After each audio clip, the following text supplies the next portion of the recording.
여러분 반갑습니다. 반도체 오빠 천마쌤입니다. 여러분의 삼성전자 끝판왕이죠. 끝판왕. 끝장냅시다. 삼성에서 끝장내도록 하겠습니다. 뭐 비겁하게 뭐 삼성전자 도망가고 그러지는 않을 것 같아요. 당분간은 삼성전자 열심히 한번 가지고 가보는 겁니다. 사지는 못해요. 왜냐, 저 돈이 없어. 돈이 없어서 지금 사지도 못하고 있고, 돈만 있으면은 계속 사고 싶어요. 삼성도 사고 싶고 BTF도 사고 싶은데 머니가 없다 보니까 멀뚱멀뚱 쳐다보는 것도 참 힘듭니다. 그래서 열심히 땀 흘려 가지고 돈을 좀 벌어야 돼요. 지금 삼성전자 여러분들에게 사라고 말을 안 하고 싶어요. 왜냐하면 삼성전자 사면은 여러분 생각하는 것만큼 막 슈팅하거나 강한 상승 올 수도 있겠지만은, 또 사람이라는 게 그렇잖아요. 또 떨어질 수도 있어요. 좀 약간 좀 불안하다고 해야 할지 모르겠지만 하여튼 좀 변동성이 커요. 크기 때문에 삼성 살까 말까 고민하는 분 절대로 사지 마세요. 그리고 기회가 되면은 빨리 탈출하실 분들은 탈출하십시오. 징징대지 말고 아니다 싶으면은 빨리 차익 실현하고 탈출하시는 것도 나쁘지 않습니다. 여러분, 제가 항상 아침에는 좀 여러분에게 인생에 대한, 인간에 대한 이야기를 많이 해요. 인간관계 특히 많이 하는데, 좀 제발 좀 상처받지 않았으면 좋겠어. 인간관계에서 상처받지 않는 한 5가지 대해서 한번 이야기를 들려드릴게요. 첫 번째는 기대를 하지 마라. 기대를 하지 마십시오. 이 상대한테 실망하게 되는 것은 상대의 잘못 때문일 수도 있겠죠. 하지만 기대가 너무 컸기 때문일지도 모릅니다. 기대가 작아야 실망도 작다. 기대가 작아야 실망도 작은 겁니다. 두 번째는 약점을 말하지 마라. 약점을 말하지 말라 합니다. 아무리 친한 사이라도 나의 단점과 나의 약점을 함부로 노출하지 마십시오. 영원한 인간관계는 없어요, 여러분. 영원한 게 없습니다. 관계가 끝날 때는 약점 노출은 독이 되는 거야. 그래서 굳이 약점을 말할 필요는 없고, 세 번째는 혼자 잘해주지 마십시오. 아무리 내가 좋아하는 사이라도 혼자 일방적으로 베풀지 말고 받기만 하는 사람은 나중에 그게 권리인 줄 알고 착각하게 된다는 겁니다. 네 번째는 전부 다 믿지 말라는 겁니다. 이 모든 말에는 과장이 섞여 있어요. 사람들은 약간 부풀리기를 좋아합니다. 약간 뻥치는 걸 또 좋아해. 직접 보거나 들은 것이 아니라면은 아무리 진실 같아도 다 믿지는 말자, 그거죠. 다섯 번째는 바꾸려 하지 말자. 바꾸려 하지 말자. 사람은 스스로 깨달을 때만 바뀌는 것 같아요. 누군가를 억지로 바꾸려 하지 마십시오. 억지로 사람을 바꾸려 하면은 나도 피곤해지고 상대도 피곤해집니다. 그래서 인간관계에서 상처받게 되는 가장 큰 이유는 서로의 다름을 인정하지 못하고 자꾸만 선을 넘기 때문인 것 같아요. 기대 수준을 낮추시고 적당한 선을 지키고 혼자 애쓰지 않는다면은 인간관계에서 더 이상 뭐 상처받을 일은 없을 것 같습니다. 알겠죠? 천만쌤이 이야기하는 거 잘 귀담아 듣고 한번 실천해 보시기 바랍니다. 그러면 또 삼성의 이야기 한번 또 들려드리도록 하겠습니다. 요즘 다양한 이야기들이 있어요. 삼성전자 좋은 이야기들도 있고, 지금 보니까 또 전략회의를 한다고 합니다. 제가 전날에도 한번 이야기를 했는데, 삼성전자, SK, 롯데 등 국내 주요 기업들이 다음 주부터 주요 수뇌부가 참여하는 회의를 열어요. 회의를 열고 하반기 위기 대응 전략을 이제 모색을 합니다. 인공지능과 반도체 분야에서 신성장 동력 모색부터 전체적인 사업 재조정에 이르기까지 폭넓은 논의가 오갈 것 같아요. 업계에 따르면 삼성전자 디바이스 경험 부부는 오는 18일에서 20일 임직원 100명과 수원사업장 등에서 회의를 가져요. 삼성은 매년 6월하고 12월 각 부문장 주재 아래에 글로벌 전략 회의를 열어왔습니다. DX 부분 회의는 한종희 부문장이 주재를 합니다. 스마트폰을 담당하는 모바일 경험 MX 사업부가 18일, 생활가전 DA 그리고 영상 디스플레이 VD 사업부가 19일 순으로 회의를 진행을 하면서 이 사업부별 중점 추직 전략과 지역별 목표 달성 전략 등을 논의하고, 삼성전자가 최근에 공을 들이고 있는 고객 중심 멀티 디바이스 경험 CX MD 활성화 전략도 테이블에 오릅니다.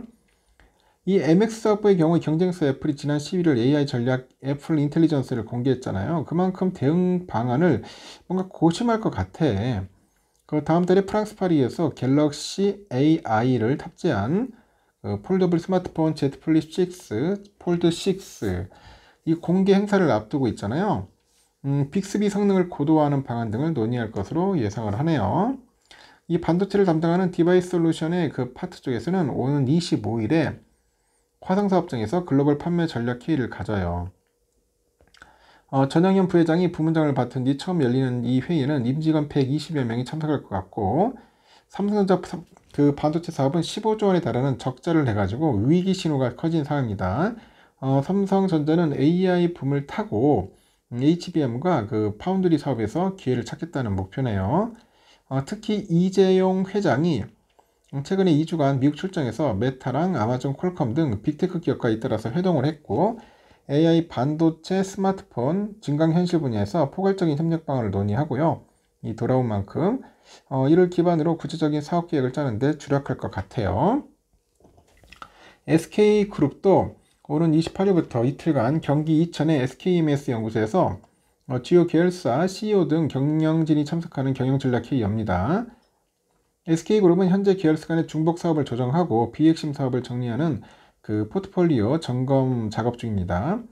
전기차 캐즘으로 인해서 다소 부실한 배터리 사업을 비롯해서 에너지 그린 사업을 재편하는 게 핵심 과제인데, 이번 회의에서 보니까 리밸런싱이죠.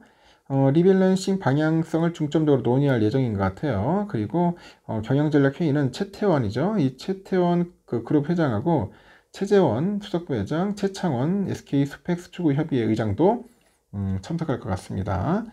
현대차 기아는 매년 상반기, 하반기 국내에서 두 차례 해외 권역 본부장 그 회의를 진행하는데, 올해는 상반기 해외 권역 본부장 회의는 이르면 이달 말부터 일주일가량 진행될 것 같고, 롯데그룹도 다음 달 신동빈 회장 주재로 사장단 회의를 열고 그룹의 경영 상황과 중장기 전략을 논의한다고 합니다.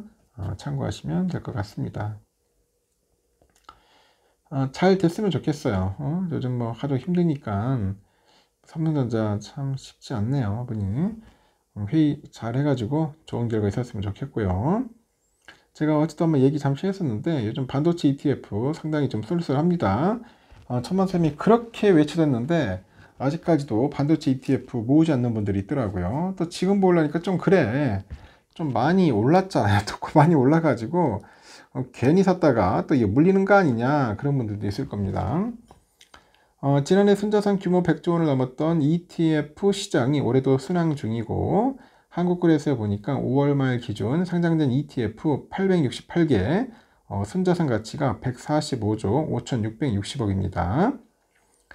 지난해 말 121조 657억에서 반년도 안 돼서 벌써 20조 원 넘게 증가를 했고, 하루 평균 거래대금 2조 8228억이네요. 이렇게 시장이 커지면서 올해 상반기 높은 수익률을 기록한 ETF는 무엇이냐? ETF는 무엇이냐? 미국 시장에 상장된 빅테크 기업이나 반도체 인공지능 관련 기업에 투자한 ETF에서 상대적으로 높았고요. 이들 기업은 하반기에도 매출 증대가 기대됩니다. 원자력, 이 원자력 관련 기업이나 화장품, 이 관련주에 투자하는 ETF 수익률도 높다고 합니다.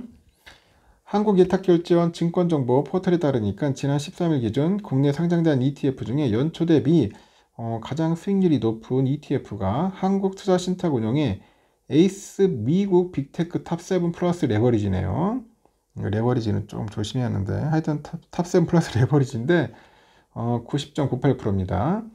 이 ETF는 미국 나스닥에 상장된 빅테크 기업 시가총액 상위 10개 종목으로 구성된 기초지수의 레버리지를 추정합니다. 즉 기초지수가 하루 1% 상승하면 2% 상승을 추구하는 거예요. 2배짜리입니다. 2배짜리 레버리지니까. 올해 들어서 엔비디아하고 아마존닷컴, 구글, 애플, 메타, 테슬라, MS 등 매그니피센트 7으로 불리는 미국 빅테크 기업이 뛰어난 실적을 주가 상승을 보인 덕분에 ETF 수익률도 크게 치솟았습니다.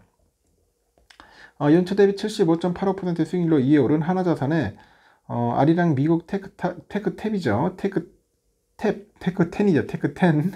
테크탑10이 아니고 이건 테크10 레버리지 아이셀렉트 이것도 마찬가지네. 보니까 이거는 아이셀렉트 미국 테크 10 지수를 기초로 레버리지를 추정합니다. 수익률이 높은 ETF 다수는 빅테크랑 더불어 반도체, AI 관련 기업에 주로 투자를 하죠. 3등은 75.3% 오른 미래에셋자산운용이죠. 타이거 미국 필라델피아 반도체 레버리지 ETF. 필라델피아 반도체 지수를 레버리지로 추정합니다. 이 지수는 엔비디아, AMD, 퀄컴 등 주요 비메모리 반도체 기업 30종목으로 구성됐어요. AI 열풍 덕에 엔비디아를 중심으로 글로벌 비메모리 반도체 기업의 주가가 크게 이제 치솟아요. 최근에 삼성전자랑 마이크론 등 메모리 반도체 기업 역시 좋은 실적을 발표하면서 ETF 수익률을 끌어올렸습니다. 그리고 NH 아문디 자산운용이 내놓은 하나로 글로벌 반도체 탑10 셀렉티브 ETF도 51.84% 수익률을 보였고, 이 셀렉티브는 글로벌 반도체 탑10의 인덱스를 기초로 해가지고 글로벌 반도체 상위 10개 기업에 집중 투자합니다. 대표 편입 종목은 엔비디아랑 TSMC, 브로드컴, ASML이네요.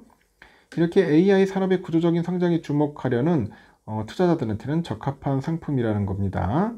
그리고 타임폴리오 자산운용이 내놓은 타임폴리오 글로벌 AI 인공지능 액티브가 있습니다. 45.13%네요. 작지는 않네요, 보니까. MS하고 슈퍼마이크로 컴퓨터, 엔비디아, 메타, AMD, 하이닉스 등 글로벌 AI 산업 주도주에 투자를 합니다. 최대 연 4회 정기 변경을 통해서 종목을 변경하는 패시브 ETF는 달리 수시로 종목을 변경할 수 있는 액티브 전략으로 수익을 추정합니다. 액티브다. 한국투자신탁운용이 내놓은 에이스 AI 반도체 포커스 50.48% 수익률. 이 ETF는 국내 대표 반도체 종목을 압축 구성한 지수인 FN가이드 AI 반도체 포커스 지수를 기초로 추정합니다. SK하이닉스와 삼성전자, 한미반도체 등등 해서 AI 산업의 핵심 역할을 하는 고대역폭 메모리와 관련해서 국내 반도체 기업에 집중 투자를 하는 거죠. NH 아문디 자산이 운영하는 하나로 원자력 아이셀렉트 58%의 셀렉트는 58%의 수익률로 4등이 올라서 4등. 이렇게 지수 관련 그 파생 상품에 투자해서 더 큰 그런 손실을 그 위험을 각오해야 하는 그 레버리지 ETF를 제외하면 수익률이 높네요. 생각으로 원자력이네. 원자력. 원자력도 의외로 괜찮네요. 아이셀렉트 원자력 지수를 기초로 해서 관련 기업에 투자합니다. 그리고 NH아문디에서 온실가스 감축과 에너지 안보 강화라는 시대의 흐름에 맞춰 ETF를 개발했다고 설명을 했고, 6월 기준 HD, 현대일렉트릭, LS일렉트릭, 두산에너빌리티, 한국전력공사, 현대건설 등 원자력하고 전력 수요 관련 기업의 투자 비중이 높네요.